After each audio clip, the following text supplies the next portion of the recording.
What up, Real Fans Podcast, back at it again. Hosting it week 11 here with my boy Julian. Sorry for the, I had the... Gabe, live from the border. No, oh my God, that's crazy. That's crazy. No, my room is currently under construction, so I was like, let me go outside where it's more light. I had a whole situation, I had to come back here. So this is as far as I had to go this weird angle because it's as far as my internet goes. I'm tethered to the internet. So we don't have any internet connection problems, you know what I mean?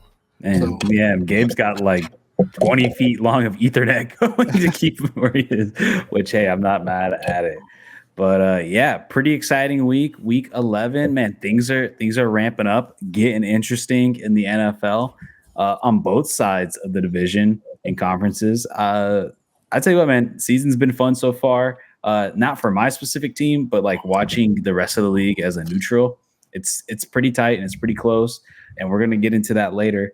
But let's start off with the NFL injuries and news, the most notable of those. And I'm obviously, like I always say every single week, there's injuries that I'm not going to talk about, but these are just the big ones I wanted to make it known. Nick Bosa, hip injury. Not quite sure how long he's going to be out for, but he left midway towards the end of the Seahawks game. You have the Lions linebacker, Alex Anzalone, who is ruled out and expected to miss 6 to 8 weeks, which is a big blow for them. Packers cornerback Jair Alexander, knee ruled out during the Bears game. And then Ravens linebacker Roquan Smith had a hamstring and left during the Steelers game. And then you got Darnell Mooney, who also got hurt as well for the Atlanta Falcons. But yeah, I think real quick, I do want to touch out, which I think probably the biggest one is Nick Bosa, one of the most prolific, speedy, athletic, best pass rushers in the league. He's going to be out. And with a 49ers team that's, they're fighting right now for the playoffs. It is super tight. They're 5-5. This is a big one for them. What do you think missing Nick Bosa for the 49ers is going to be like? Yeah, because I was going to say in general, just the 49ers in general. I feel like they've been fighting injuries, like major injuries to major players all season long. It feels like now, like you said, they're actually fighting for position in the division. Just the 49ers in general. They had, I believe, George Kittle still out with a shoulder separation, AC separation. So he didn't practice at all. He's still out. And what was the other injury? I think Brock Purdy had some kind of injury. I think he's day-to-day. He's probably going to play, but he's day-to-day kind of negative. So I'd say the 49ers in general. But yeah, Bosa is obviously one of the top five receivers, top five defensive ends in the game. So yeah, huge, especially for the 49ers fighting in their division. Yeah. And I will say real quick on the NFC West, the NFC West is getting insane. And honestly, like no matter which team you are in the NFC West, you need every single player you possibly can get because it is tight. Arizona's leading the charge 6-4, but right behind them, all three other teams are only one game behind. In the Los Angeles Rams 5-5, Seattle's 5-5, and now San Francisco's 5-5. So this is super tight. Now the one advantage Arizona does have currently is that they are 2-0 in the division, but they've only played 2 games, while the rest of the division is played 3 times, and with the Rams 2-1. But man, this is crazy. Like looking at the NFC West, how are you feeling? Like which teams gives you the most confidence moving forward? I mean, I'm going to go with the favorites, the perennial playoff teams. I mean, I still like the 49ers. I know they're right now at the bottom of their division. The Cardinals and the Rams are great teams, and they're playing very well right now. I think Kyler Murray's having a hell of a year. Rams playing pretty damn good. They've had good games these last few weeks that I've seen. But I'm going to go with 49ers, man. Brock Purdy somehow is still consistent. And that's what you need. I think the starting recipe to a playoff team, a deep run, is having a quarterback playing well. And I think Brock Purdy is that guy. Yeah, my one thing is like, I keep on betting against the Arizona Cardinals, and every time I downplay them and all this other stuff, but man, they just keep on like winning games, and I kind of finding it hard to root against them now. But it's hard to go against the 49ers as well because, like you said, this is the perennial team that's been making it to conference championship games or Super Bowls almost every single year for the past 6 years or however long it's been. amongst all the different quarterback changes that they had. So it's hard to go against them because clearly 49ers are the better team overall, at least on paper, but Carolina just finds a way to get it done. And obviously a part of that being Kyler Murray just kind of I don't want to say resurrecting his career, but had a couple of down years. Not all his fault, some of it his fault, but to kind of bounce back to where they're at, especially a team that no one really expected with how well that they're playing right now, let alone leading the division. So pretty impressive. I think, man, I might have to go with you. I think I might have to go with the 49ers. 49ers, even the games that they're losing, they're so close. I still like them potentially going forward. They've proven to me time and time that they are not going to bottle it. Like versus Arizona, what were they a couple of years ago? Like 8-0 or something, like 6-0 and missed the playoffs or something. It was insane. So obviously it's a different team and times have changed, but I feel like you have to go with the tried and true there in the NFC West. But it is pretty interesting to see how that's going to shake up going forward because honestly, I'm surprised Seattle's still, and I predicted Seattle kind of having a down year this year, honestly. And going forward, the 49ers looking at their schedule. I mean, they still have to play Los Angeles. They play the Rams on a Thursday night. They still have to play at Arizona. So those are two games that they can get back. But I think they'll be fighting for that second spot as of right now because of their divisional record. Yeah. Oh, wow. The Arizona game's a flex game right now for the final game. That might come down to that for who wins the division potentially. But damn, they do have an uphill battle because you're playing Green Bay next. Then they got Buffalo at Buffalo. Oh, and that's at Green Bay as well. You got the Bears, which is not an easy team. You got the Rams, which in your division you're going to be fighting for Thursday night. Got Miami, who's playing better now that they're healthier. Then you have Detroit, and then man, that is a gauntlet. Looking at that, actually, I'm kind of second guessing my Niners pick after looking at the schedule. I might have to go with the Cardinals going forward because my God, is that not a brutal final? 7 games? Yeah, what's the easiest team on there? The Bears, and that's not even like that. Well, Bears, Miami, Dolphins, Bears or Miami, but like Miami's heating up. The Bears are still a solid team. Like that's the game they could potentially use. But my God, that is one hell of a schedule. Thank God you brought that up, Gabe, because I'm like, holy. But anyways, let's move on to our next topic, and that is the Pittsburgh Steelers battling the Baltimore Ravens for the AFC North, and Steelers walk away with it in a game where they score nothing but field goals. But hey, they got the job done. They're now 8-2. And yeah, man, what do you think of this game? This was kind of a crazy game. This was one of these witching hour games that they were showing going back and forth. Overall, I mean, generally kind of a sloggy, kind of punch them, beat them up kind of game, like very slow. I guess the name of the game, we could talk about the kicking, the field goal kicking. Very Baltimore Pittsburgh game. Yeah. I mean, luckily it wasn't snowing or anything. That would be even crazier. So I think the name of the game was kicking. Obviously, Justin Tucker having a terrible game. Usually we think of him as clutch. He missed one, like a 50-yarder, which is like, oh, okay, you missed a 50-yarder. Not too bad. He was able to recover after that. But kind of if I had to say kind of the highlights of the game, I guess say the defense. I mean, the lines were putting pressure, the defensive lines, but I thought the secondaries were playing pretty well. Wasn't Lamar Jackson's best game. He had some spots where he was good. I say probably the best player on the Ravens was Derrick Henry. I think he still had a solid game. And, Russell Wilson looked good in points. He kind of throws – I don't know if you saw he threw that kind of at the end of the towards the end of the second quarter, almost at the half. He kind of throwaway. He had like little throwaway. That pick? The tight end, yeah. And people were like – terrible. Dude, that terrible pick, but terrible. I think he was freestyling. Like he was like improvising. Like in general, you would think that there'll be that kind of that quiet communication. Like, hey, we need to score right here because obviously they weren't scoring any touchdowns. They hadn't scored any touchdowns. Or wait, I can't remember. I'm messing up. No, they did. Pittsburgh didn't steal a touchdown at all. Yeah. Because I was mixing up games. I was like, somebody scored first. This is another game. Yeah, so I mean, I don't hate it. I don't hate the idea. The guy's trying to score. He's trying to win. Like it's towards a 2 minute drills. You're in there in their zone. I don't hate the idea. I hate that maybe he wasn't on that level with maybe he on certain other teams.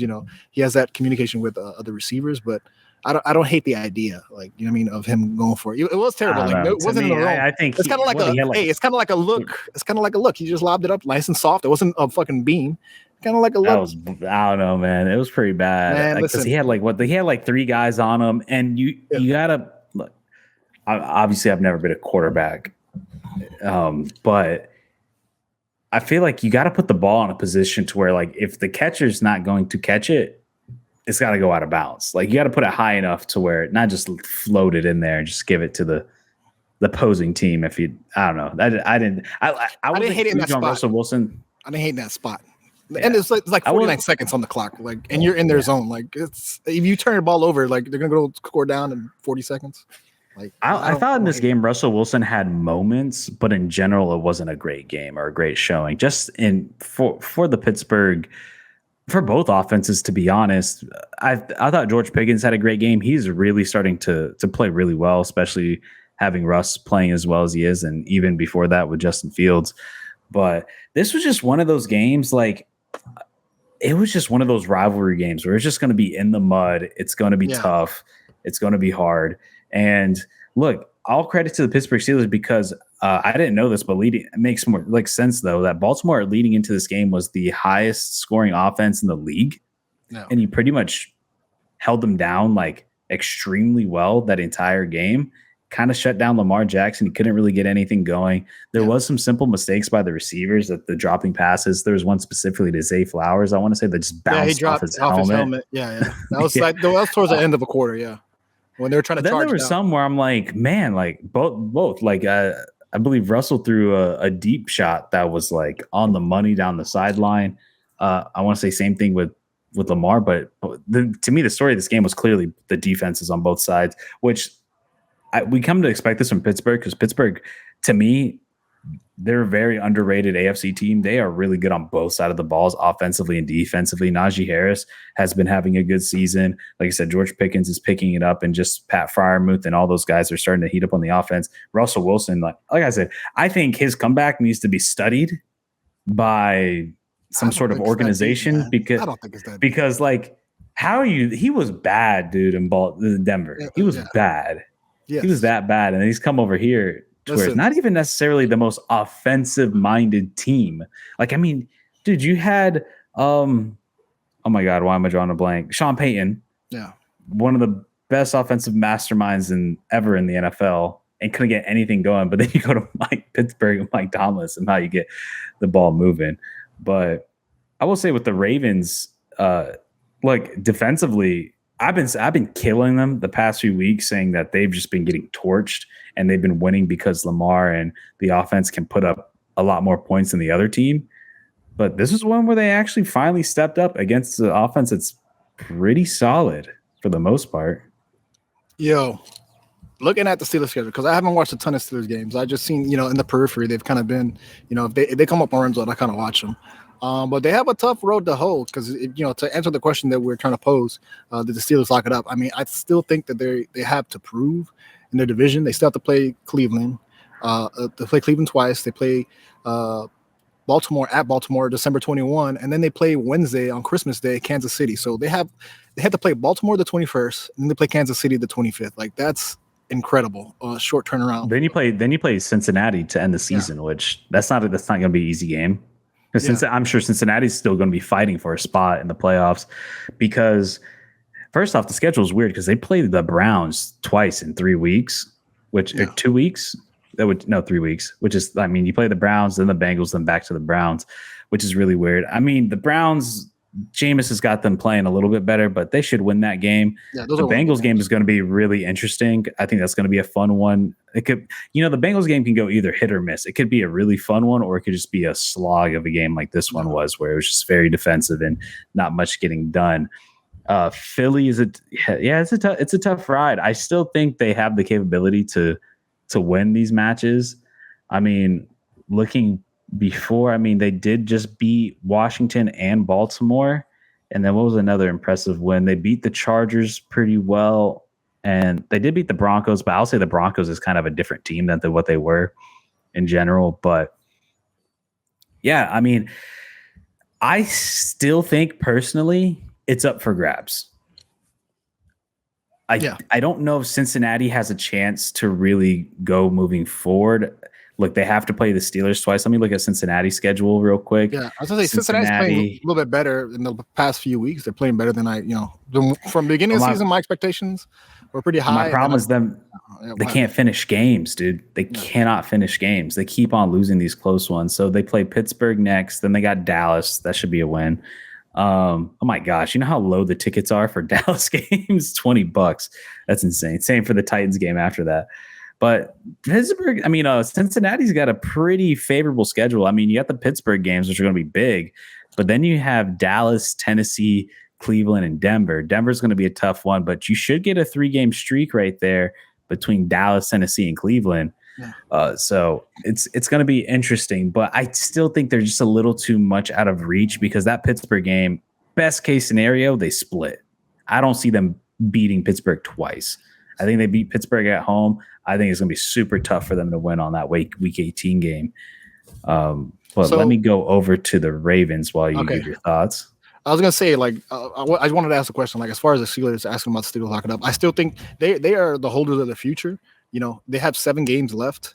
Do you see them going, I can see them going over 500, splitting, 4-3, or I can see them going 3-4 in these games. I mean, it's pretty tough. Like I said, you have to face Joe Burrow and Lamar Jackson again. Joe Burrow twice and Lamar Jackson again. I mean, let me see this again. So you're saying there's 7 games, so they got Cleveland. I think the Cleveland games are locked up. You can win. I think that's 2 wins. That's 2 wins. Maybe they should win. They should win both those games. Oh yeah, I would say they should win. I think they split Baltimore. I mean, not Baltimore. I think they split. Actually, I do think they split Baltimore. They might lose that Baltimore game. Yeah, going at Baltimore. I think they split Cincinnati in 4 days. That's a guaranteed loss. That's a back-to-back. And then I don't know if the Chiefs really a guaranteed loss though. I mean, the Chiefs haven't looked that good. On 4 days rest. On 4 days rest after playing the Ravens, after you saw this slog of a game? Yes. No, they're playing on Saturday. That Baltimore. Well, how many days is that? So 21st Sunday, to the 25th. Monday, Tuesday. Yeah, you're right. Playing Christmas Day on Netflix. That's really interesting. But I'm not. I mean, who just can't? We're getting a little too deep than who's each other's playing. But Kansas City to me is not like. I will say this: Pittsburgh has been more impressive to me than Kansas City. On both sides of the ball. Is that expectations versus performance? I don't think Kansas City is an automatic loss. I think the Steelers are still a really good team. And I would agree. Like I said, they're the holders of the future. Like their position heading into the playoffs is going to be totally up to them. Like however they come out of these last 7 games, it's going to be they are the holders of their destiny. I don't know what the term. Worst case, I think they drop 4. So then they end the season 11-6. I think that's worst case scenario. That's still pretty damn. And that's still good. And that might be enough to win the division. Now let me go to the Ravens schedule going forward, and let's see. So the Ravens look to have not a bad one. So they have the Chargers Monday night, then they have Philadelphia. They have a bye week. They got a good bye week, a week 14 bye week, which is huge. Yeah. They got the Giants, and they got Pittsburgh, Houston, and Cleveland. So pretty favorable. So their hardest matchups is going to be that Chargers game is going to be tough. That's going to have a lot of implications too. Because Chargers are 3-loss team right now. They're 7-3, 8-3, I believe, somewhere around. I can't remember if they have a bye week or not. So that's not necessarily the easiest. I do think this game that the Steelers just won was a big one to kind of spread that gap, because now you have a 2-game gap right there to kind of separate yourself from Baltimore. And to me, that's huge because that affords them to be able to lose, because it's going to be tough. It's going to be really interesting to see how this shakes up. Also, Baltimore plays on Netflix on Christmas Day as well, 4:00 against Houston. Yeah, that's right. I think Beyonce's performing. I think they announced that the other day. Yeah, I don't know. But I will say this. I think Pittsburgh get it done for final predictions. I think Pittsburgh close it the season with as AFC North champs. Now, what they do in the playoffs going forward, like a lot of things are going to change. I still like them going forward in the playoffs. I think they can be a pretty damn good team that not a lot of people are talking about. Granted, like I said, the schedule is pretty easy for them to start the season, but I still like what I've seen from them. But yeah, I mean, guess final predictions. Who do you got in the AFC North as we're speaking right now? Steelers are playing well; they'll get in. But I can't abandon my Ravens right now, man. You can have a bad You game. think Ravens come back from being down 2 games? I have the Ravens going deep in the playoffs, and I don't see them in the playoffs. The Steelers up in them. Both teams get in, but yeah. But who do you think wins the division? Oh, the Steelers. I think the Steelers can lock it up. Like I said, so you think Steelers win the division? They can lock it up. But who I think makes a playoff run? I think the Ravens are better, more complete team. You think the Ravens? That's tough. And then now, if we're talking about playoff run, that's a tough one. I think I would have to see who they're playing. You know, who gets who, because I think whoever runs into Buffalo is going to be in for a rude awakening. Because I mean, we saw what Buffalo did to Baltimore. I mean, they beat the brakes off of them in that last game. So they played against each other. But anyways, let's move on to the next topic. And that is, look, man, I know JoJo's not here right now, but Bo Nix, man. Bo Nix continues to impress every single week. He's getting better and better. He had an incredible game against the Atlanta Falcons. And I know some of you are going to be like, oh, Atlanta's defense isn't that great. I know you're going to be like Gabe, who said a couple weeks ago when I said Bo Nix was my player highlight for that week, but he played against the Carolina Panthers. I was like, look, man, you need those games. You need those games that's going to make you feel like, hey, I belong in this league. Granted, yeah, it's the Carolina Panthers, whatever. But now we're seeing it against do it against a playoff team, a team in lead of the NFC North in the Atlanta Falcons, a team that's been playing really well with Kirk Cousins. This Denver team, man, is getting scary. I thought they did start off the season pretty slow. I was like, this might be a rough year for the Broncos, but man, they've turned it around. I mean, obviously they had the very disappointing loss against the Chiefs 2 weeks ago, but they bounced back big against a solid team. Like, this is a good Atlanta team, and they defensively shut them down, and then they did what they had to do.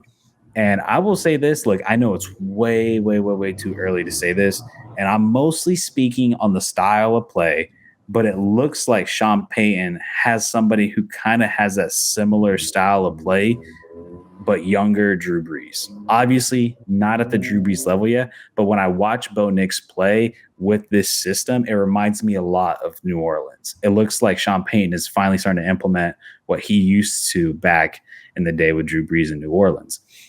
I think he's going to continue to improve. He's looking really good. Let me pull up the stats that he had for this game. He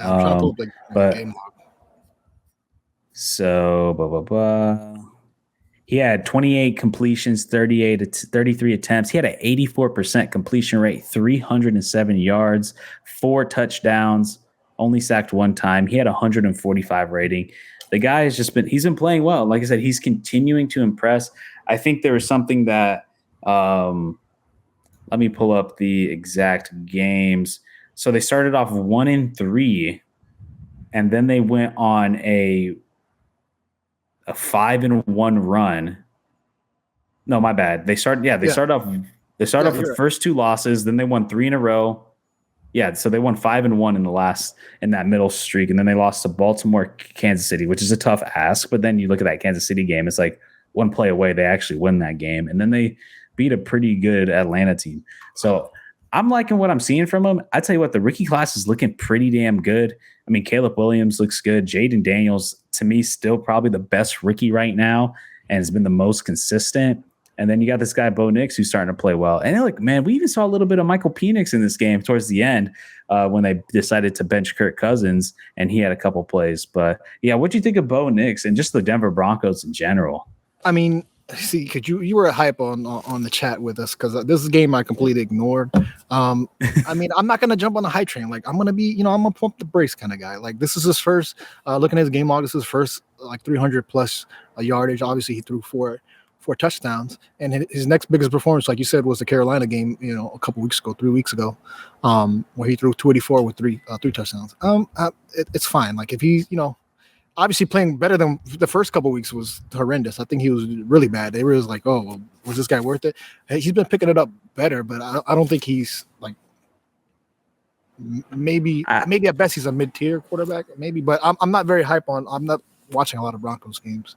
To me, he's not saying he's been incredible. Like I don't think he's been at the Jaden Daniels level, but it's seeing the progression from what I've seen from like watching from the beginning of the season and seeing how he is looking really good. And man, he's got an arm because this man, I saw him throwing absolute lines. I know you said you didn't get the chance to see that game, but the dude is throwing absolute lines and he looks good and he's accurate and he can kind of move out of the pocket. Like I said, it looks like kind of what they wanted the Russell Wilson idea to become, but didn't really work out for whatever reason that might be. But look, man, I'm impressed by him. I think he's playing super well. I'm curious to see how well they look going forward. I'll tell you what, Broncos 6-5 was not on my radar when I was making these predictions for the season. They are a legitimate playoff contender and obviously not a contender in the AFC West in general, but I mean, AFC West is pretty strong, man. Obviously the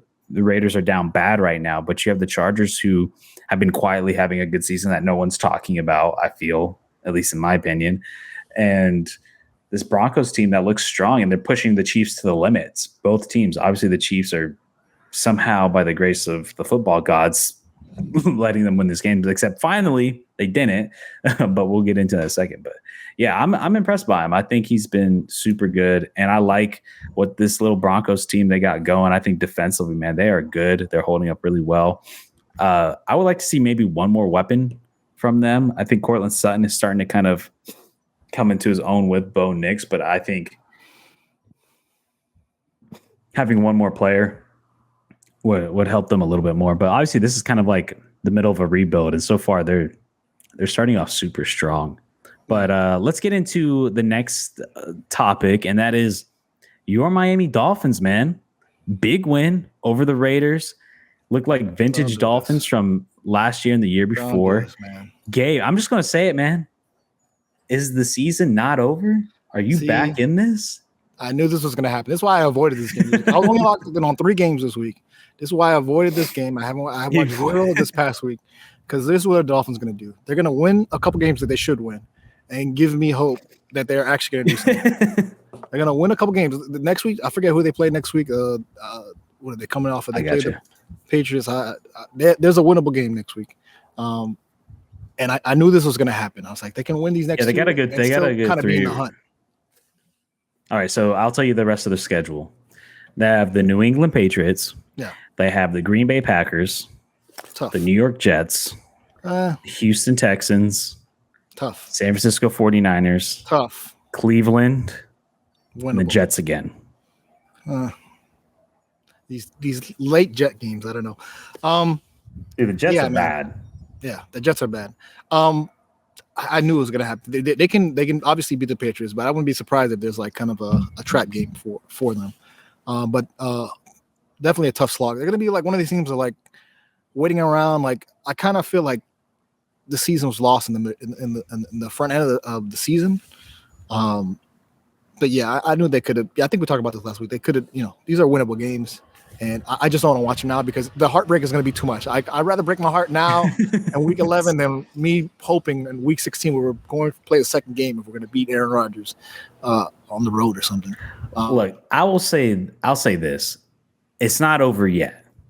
There's space to be had. I think winning these last 2 games against the Rams and the Raiders was huge. Those were huge games because now you're 4-6. And 4-6 isn't out of the possibility. Like if you would have lost this game against the Raiders or the Rams, hypothetically, you're 3-7, and now you're like, man, that means you got to pretty much go undefeated. Like, but look, man, 4-6 is not bad and not a terrible schedule going forward. And I will say, you didn't watch the game. I saw the game, but dude. They look good offensively, at least. Defensively, they still have their struggles. Not terrible, not the best. Serviceable, I'll say that much. But seeing Tua play and Tyreek Hill, they're getting the chemistry back. Achane had a good game. they're starting to fire on all cylinders on offense, and they're starting to get into a rhythm again now that Tua's back. And it's kind of crazy to show. Did you know how to dive last game? Yeah, he didn't take a big hit. You got Jonnu Smith had a great game as well. Like, dude, the weapons it's hitting, and I will say this: the Dolphins are scary. It's a team you don't want to face if you're late in the season. Like, you're the Niners. You look at that Dolphins game, and you're like, maybe 3 weeks ago, you'd be like, that's an easy win. But you're looking at them now, you're like, it's a winnable game, but that's going to be a tough one. And you're playing at home against the Niners. So I will say this. Look, you got New England. I'll say that's a win. Look, you can't lose more than 8. You got to end the season 9-8 to even have a chance. I don't think you get in at 8-9. I think to get into the playoffs, or at least have a chance to the playoffs, you got to be 9-8. You're doing it. You're doing the math again. See, you're doing the math here. So, I'll say this. That means you can afford to lose twice. I'm trying to avoid doing this. Right now, I'm trying to actively avoid doing this. Go ahead. I'm not a Dolphins fan. I know. I'm just telling how it is. You're trying to bring up my hope so it can be broken later. Go ahead. Do the math. Look, dude, 9-8. All right. Okay. You got 2 losses, right? You can afford to lose. New England should win that game. Green Bay, that's a tough game. You're at Green Bay. That's hard. Say you lose that one. It's a Thursday night too, so it's gonna be cold as shit. The Jets, you should win at home. Houston, I don't think Houston is that strong, to be honest with you. They've looked super, super beatable these past few weeks. They have not looked that great. And honestly, from what I've seen, the Dolphins the past 2 weeks, they've looked better than Houston. So that's a game you can win. Niners game, Niners have shown that they can get lost to. I think Niners win that game, but you are at home. Mike McDaniel's going against Mike Shanahan. Kyle Shanahan, my bad. Yeah. That's going to be a pretty entertaining matchup to see. It's a possible winnable game. And then you have the Browns Jets. So I think the only guaranteed loss is Green Bay. And you just can't lose to Houston and San Francisco again, or give up one to the Jets. That's the thing. But I will say this: it's not out of the realm. It's possible. The season is not over, though, and that's kind of the question: is do you think the season is over? I know you don't want to get into it, but do you think it's over? Season's over for me. What is there to hope? What is there to hope? We have to play perfect and barely get into the playoffs, and then no, you don't have to play perfect. I don't think we have a Super Bowl team, man. We're one injury away. We've seen when Tua gets hurt and when they bring somebody else in, if it's not effective you're going to the Super Bowl, you're just done. Yeah, we don't have a. You don't care. You don't even care about making the playoffs. No. I care about Tua's health. Him not getting hurt, so we can start over again next year. He's one injury. Him not getting hurt this year is not going to play perfect. Well, if he gets hurt next year, we have to play perfect, and he can't get hurt. That's too much for me to bear. That's too much for me to worry about. For all the hopeful Dolphins fans out there. Oh my God. For those of you who are out there, it's possible. It's not out of the realm to make the playoffs. The season is not over. As much as Gabe wants to say it's over, it's not over. You're just 2 games behind. You got a pretty favorable schedule. There's no world beaters in there. There's no Chiefs. You've already played the Bills twice. There's no Ravens. Like I said, your toughest game is at Green Bay and at home against the 49ers, which you could potentially win. With the way that I've been seeing them play, the least offensively, they've been looking really high-powered lately. But anyways, we will see how that shakes out. We'll be following that team closely as Gabe watches every single game to see. You tell me what happened in the game. Okay. Okay. You report to me. But, I will say this. We've been doing a lot of AFC talk. I think we pretty much entirely covered the AFC outside of the little bit of Nick Bosa NFC West stuff. But let's talk about the AFC. So obviously a big pivotal game against the Buffalo Bills and the Kansas City Chiefs. Bills take down the Chiefs, giving the Chiefs their first loss of the season. Eliminating all chances of the perfect season, the undefeated season, the team that Gabe's Dolphin is the only team to ever have. But yeah, man, it was a great game. So before we talk about who is potentially going to top this AFC conference, let's talk about this game. Gabe, what did you think about this game? I know you sat there and watched this closely, hoping for a tie. It was kind of a weird game because it was like in the middle of the first quarter around the witching hour. This game I was locked in on. This game felt like a playoff game. I felt like there was good performances all around. I mean, if I just think back, the highlights I think of, James Cook was a highlight. I think he had a great game. Uh,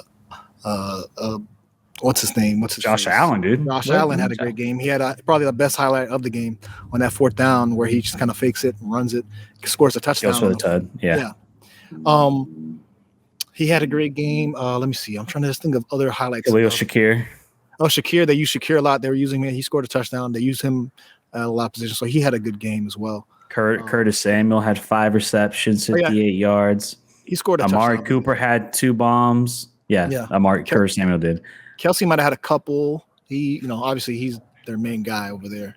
Overall, I felt like this game was pretty well. I thought both defensive lines were playing well. They put pressure. Chris Jones up front for the Chiefs. This felt like a playoff game. This was like an excellent game, and I could easily see the Chiefs winning this one. Like either team could have won. Like you know what I mean. But I'm kind of happy. I don't know. Like I said, heading into this week, I wanted a tie. You know what I mean? No team to win. But if the Chiefs have to go down, the Bills have to end our national nightmare of the Chiefs being whatever and oh. You know what I mean? The 72 Dolphins, we survive another year, another season. We survive another decade. Yeah. But yeah, this was a great game. Like I have to pull up the game score because I'm forgetting some of the highlights. But yeah, overall, I thought this was like a fun game. This was the one, like part of the best games of the week that I saw. I don't know what were your takeaways from this game. Yeah, I agree with you. I thought this was a pretty complete game on both sides of the field. Like obviously it was 30-21, but it felt like obviously it maybe leaned more towards a defensive style game, especially to start off. But if both teams kind of came into their own offensively as it started to progress. But like I said, it was like you had great moments where there's great stops and then great moments where, they were able to create amazing plays like the one you said with the Josh Allen run. I specifically like the shot to Amari Cooper down the sideline, which ended up being an incredible grab. And it just looked good on like all fronts in that way. Kareem Hunt surprisingly had a pretty decent game for the Kansas City Chiefs, considering he is, I don't know how old he is at this point. I thought James Cook was actually a little quiet this game. I didn't think he did much, but what's crazy is how the Bills' weapons have kind of like come into their own finally, because going into the season, they're like Stephon Diggs was gone, and you're like, oh my god, who's Josh Allen's going to throw to? But now you're looking at this game, and I'm watching this game, and in the past 2 weeks, you're like, oh shit, oh wait, you got this Khalil Shakir guy who's kind of came up through the ranks these past couple games and has looked pretty solid. He took a shot, by the way, on one of those plays. He got reamed. Oh yeah, he rung his bell. Yeah, and then you got Curtis Samuel, a guy I've always enjoyed at Carolina and then Washington, and he's finally starting to actually play. He was supposed to be a pretty good signing for the Bills to kind of replace that Diggs speed and athleticism, and now he's finally starting to play because he played well. And obviously, we saw in today's game, I thought he had a great game. He had a good touchdown, and then if they got Amari Cooper on the field, like I said from the moment they had that trade, I'm like, that's a good trade. I thought they robbed Cleveland. Cleveland could have got way more. I mean, granted, you're getting an aged Amari Cooper, and I think they gave up a set. To me, it's like when you get a 7th rounder, you're just like, I don't even care. Like that's like, what are you going to do with that? But it's not as bad as it was. Obviously, Coleman is out in this game, but it's not a terrible little offense that they were able to mismatch and pass together. Like I said, I think they got a little lucky with Curtis Samuel finally starting to play better and getting the Shakir guy rolling and getting the trade for Amari Cooper. And like you said, once Coleman comes back, that should help potentially. I mean, we'll see how he will look towards the end of the season. But yeah, man, I mean, this is another one to me where it's just Josh Allen doing Josh Allen things, and he played really well. I thought Patrick Mahomes didn't have a good game really at all. I mean, obviously he threw the 2 picks, but how much do you want to put on I'm sorry. I know John, Xavier Ward. How much you want to push on Patrick Mahomes, because there was just like, the drops, and then just I felt like, man, Bills just had their wide receivers on lock. I just felt like he had nowhere to go for so many plays, and he was able to get some done. Like Travis Kelce was pretty much non-existent this game. I think had 2 catches. I'm looking at now 8 yards. I mean, the Chiefs just continue to just look dead on offense, and they finally face a team that can outperform their defense and put up 30 points. Because I've been saying literally since the jump for the past few weeks is that you put 30 on the Chiefs, you're winning the game. That's just like the Chiefs have been averaging 23 points a game, somewhere around there. Like I feel like every game they're getting either 20 to 25. And it's like, man, you get high 20s or score 30 on the Chiefs, you're winning this game. So the moment I saw Buffalo got 30 points, I'm like, this is a game. This is it. Like the Chiefs, they just don't have the offensive firepower to really keep it going and going after it. And defensively, they've been able to stay in games, but I think the Bills are just too much, man.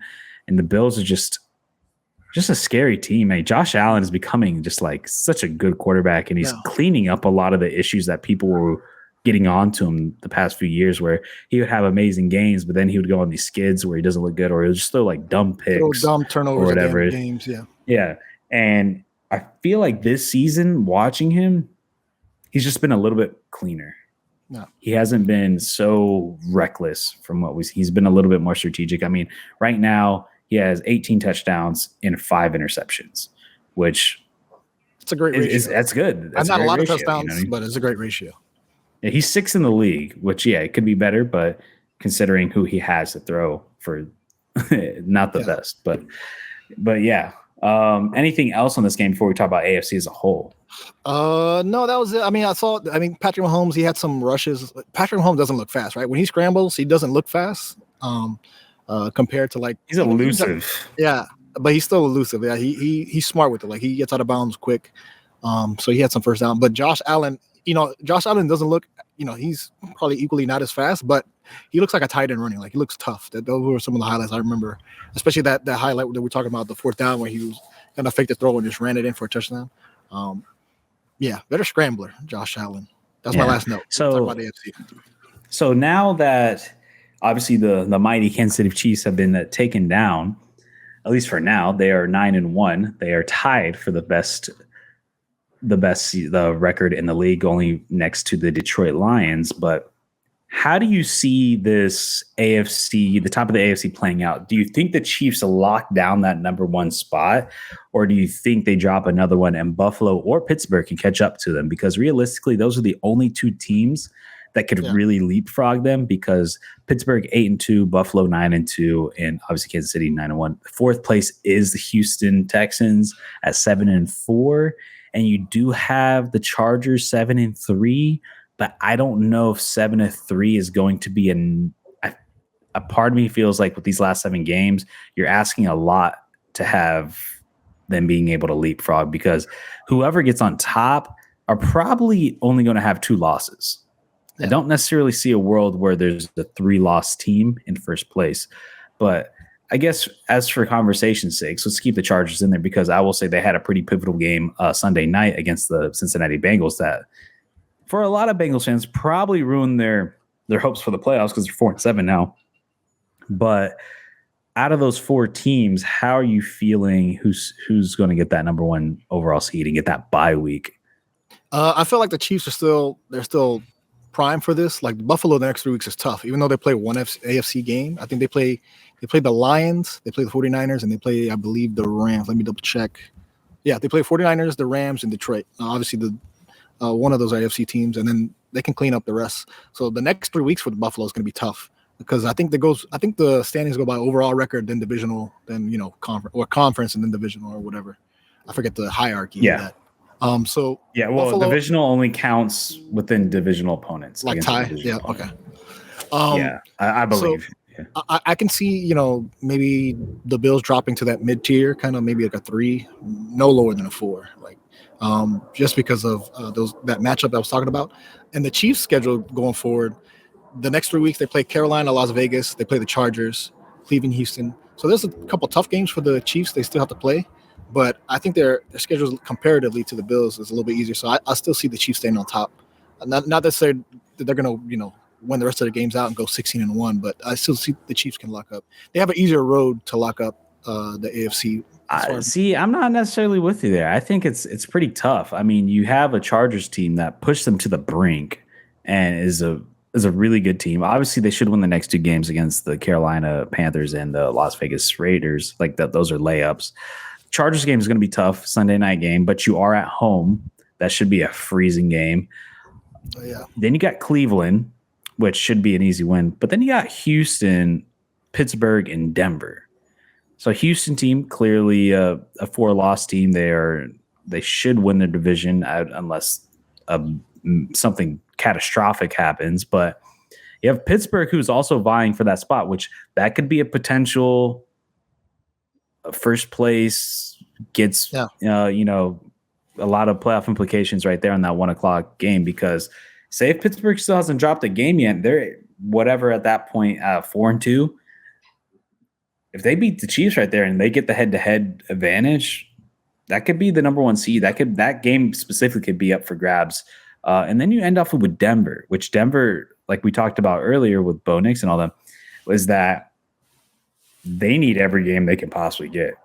And Denver defensively really shut down that Chiefs team. And if it wasn't for that blocked field goal, they lose that game. And you're playing at Mile High. That's really tough, man. So not that the division is going to come down to that, but both teams are going to have something to play for. So I personally, man, I see a world where the Chiefs lose the first spot. I do want to look at this Buffalo one real quick. So like you said, there's San Francisco, Rams, Detroit. Then you got New England, New York, New England. Those last the Detroit game is going to be a thriller. The Detroit game is going to be awesome. But that's an NFC game. I mean, it's going to affect. That's what I'm saying. It's going to affect their overall record, but not their conference record. Should be fun, but I think you're going to need everyone you can get. But that's going to be a super fun game. That's going to be a game where you just throw, get out of the way defense. Play with the 7. But yeah, I mean, you pretty much got the NFC. What you got? I don't know, man. I think I like the Bills to win it out, because if I was, from what my memory serves me right, with the Steelers schedule ending off, they have a pretty tough one because, like we said, they play the Bengals twice and they play the Ravens. I like the Bills schedule. I think it's a little bit more favorable. I think they beat San Francisco and Los Angeles. That Detroit game, look, they could lose that game, in my opinion, which say they do. I think they only got 1 loss to end the season. They probably end the season 14-3. I think that gets them the job. I think that gets them done, personally. I can see, like I said, they have the head-to-head matchup against the Chiefs. So if they have the same record as the Chiefs, they're going to get the first overall. I see the Chiefs locking up number 1. Maybe the Steelers go up to number 2. Like I said, maybe they jump, but I can see the Steelers going up to 2. And I can see the Bills, like I said, dropping maybe 3 or 4, but they'll still be like in that mid. Really 3 or 4. interesting. Yeah. I think, yeah. Yeah. All right. So yeah, if I had to say winning. Likely, yeah. I have the Bills taking it over because I do think that head-to-head tiebreaker is huge. Because I see a world where Kansas City loses 2 more games, and I think, based off my predictions, that Buffalo only loses 1 more. So. Only 1 more. Wow. Having that head-to-head matchup, yeah. I mean, San Francisco is beatable. Like, I think Buffalo's look better than San Francisco. Rams, while good, they're not better than Buffalo. The Detroit game is going to be a coin toss. Pick whoever you want. Like, honestly, I don't know who's going to win that game. And then they should win out the rest with the New England games twice and then New York. So I think they really only lose 1 game here, and then I think Kansas City loses 2, and with the head-to-head tiebreaker, they get first. I think Pittsburgh stays at 3. I don't know if they bounce to 4 because I think Houston's going to lose a couple games, and Houston has a lot of. Let me pull up the Houston schedule. Actually, now that I'm thinking about it, they're playing I Christmas. don't see you. I know that. Like I said, I've been Houston. Beyonce in the morning. We have that Steelers game. Houston has a tough schedule, from what I recall. Have them right here. Let me pulling it up. Pulling it up now. This ain't Texas. Case. And Houston in general hasn't looked super impressive to me. I mean, they lost a close one against Detroit, but they also lost against the Jets. They barely beat Indianapolis. They lost against Green Bay.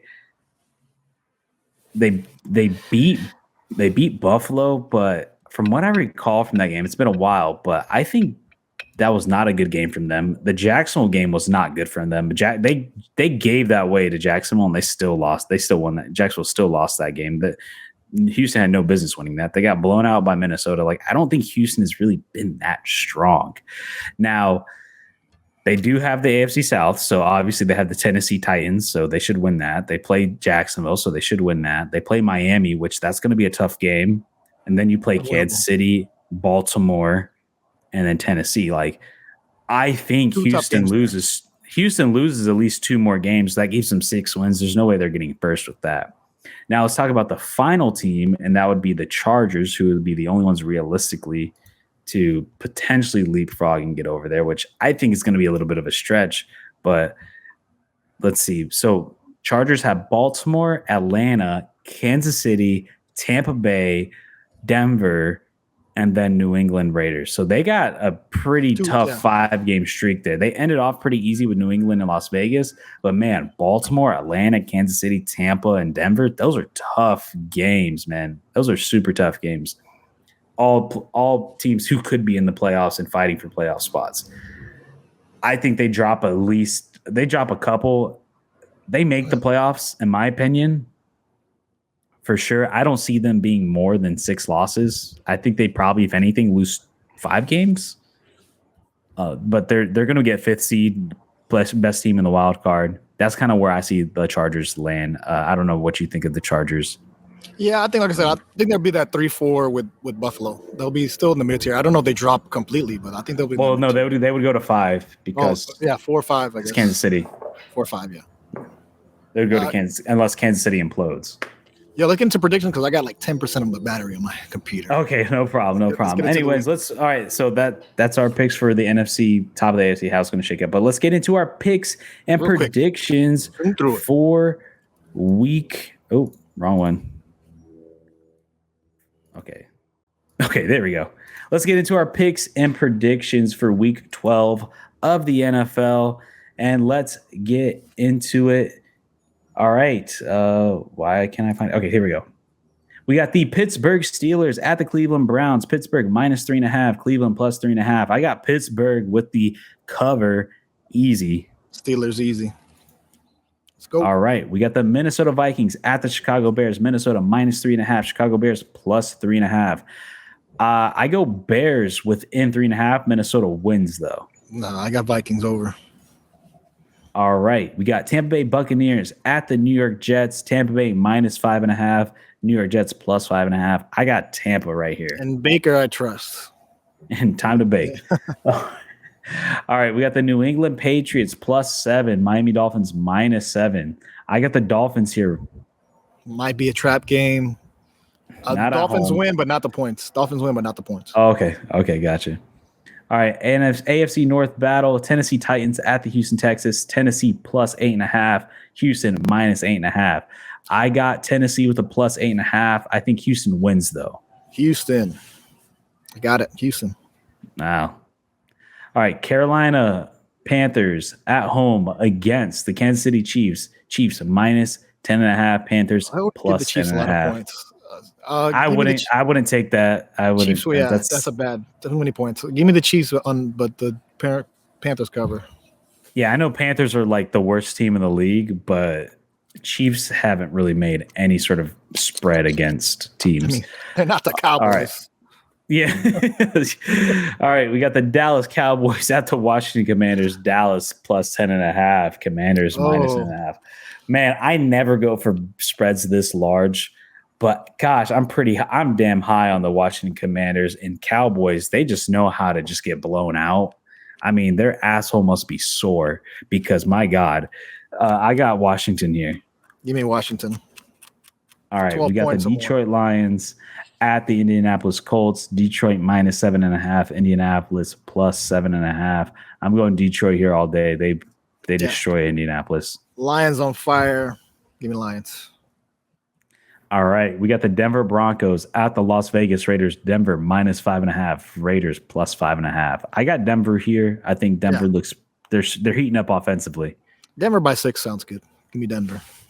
All right. Now, this is one of probably the games of the week. This is a really interesting game. We got the San Francisco 49ers at the Green Bay Packers. Green Bay minus 2.5.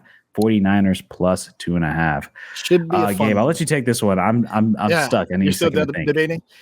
This should be a fun game. I'm going to be locked in on this game. It's going to be one of these games I'm going to be paying attention to, I guess, later in the game. They pay $4.25. So if I had to bet on the road, 49ers dealing with injuries, I mean, I can see either team winning, but I'm going to go with the home favorite. Give me Green Bay at home just because that's an easy bet to go Green Bay. But I can see either team winning this. But I think I'm with you. I think I'm going to go Green Bay. I think they win by a field goal. They just get over that 2.5. But yeah, it could honestly go either way. I see a world where Niners can win too, but I'm going to go, being at Lambeau late November, that's the way to go. All right. We got the Arizona Cardinals at the Seattle Seahawks. Seattle minus 1.5, Cardinals plus 1.5. This is another tough one. AFC West matchup. A lot of playoff implications here. Seattle can tie it to get that first seed. Who do you got? I'm gonna go with the Cardinals, man. I'm gonna go with my fantasy team, Marvin Harrison. I think they can win this game. Cardinals over. Cardinals you know what? Win. I think I'm gonna Cardinals agree. win straight up.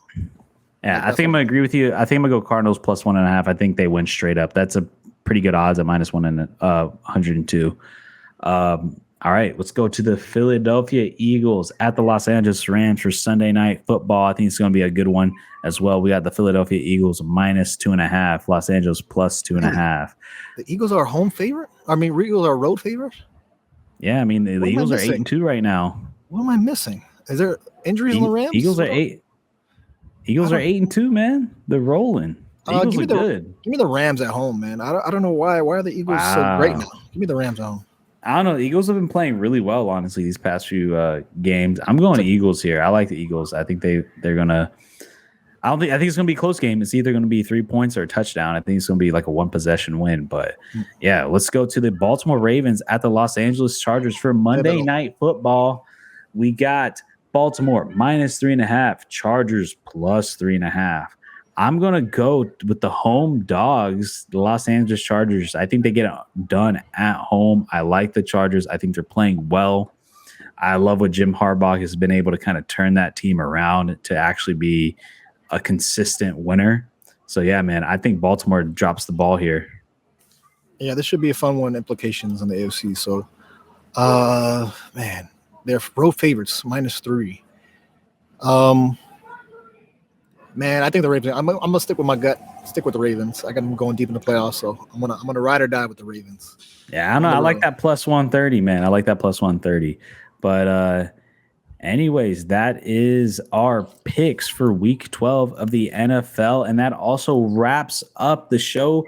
Our Week 11 recap, covering all the best storylines from Week 11 and what we want to talk about. A lot of AFC talk this time around, so maybe next week we're going to try to focus a little bit more on the NFC and how those things shake up going forward. But Gabe, any final thoughts before you lose your battery? No, man. I mean, there's a lot of, like I said, this is the fun part of the season where, we're going to see a lot of shuffling, a lot of positions. So all these games I'm going to be paying more attention to, especially these playoff teams. So it should be fun this week. But yeah, well, if you guys made it to the end of the show, I want to thank you. And if you haven't done so already, please like and subscribe to the content. And if you're listening to audio platforms, please leave a review and a rating. I greatly appreciate it. And just as a heads up, if you do watch Real Fans FC, that is going to be on a new separate Spotify, Apple Podcast profile. There's no longer going to be mixed together in the that feed. We're keeping those two separate in their own shows. So if you haven't seen the Real Fans FC show in a while on Spotify, that's because it's been uploaded to its own show. So search that up, go follow it. You know what to do. But yeah, we will catch you guys next week. Peace out, everybody.